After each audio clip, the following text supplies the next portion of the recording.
Why is Turkey so angry with the US? What does it find so threatening about the plan? It's because of who is in this force that the U.S. is training and building, the so-called Special Border Security Force. Look, the U.S., as you said, basically says this force is merely going to be to secure big parts of Syria's northern border with Turkey, its eastern border with Iraq, as well as parts of what's called the Euphrates River Valley. And what it says it's basically trying to do is thwart or prevent remnants of the Islamic State group, which have now been sort of vanquished on the ground in Syria, from reconstituting themselves and preventing Syria's people locally from having a democratic future.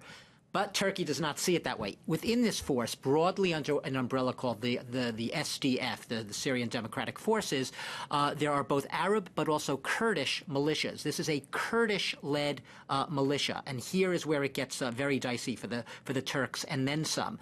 Whereas the U.S. sees this Kurdish-led militia, known as the YPG, a Syrian Kurdish militia, as very effective fighters, allies who've really helped to wipe the Islamic State group basically off the map in Syria. Turkey sees it very differently. It sees these people as a terror group, very much on a par with another Kurdish group, this one, the PKK, based in southern Turkey, which has been waging a 3-decade insurgency against the Turkish state, and a group which is recognized by Turkey and the U.S. and the European Union as a terror group.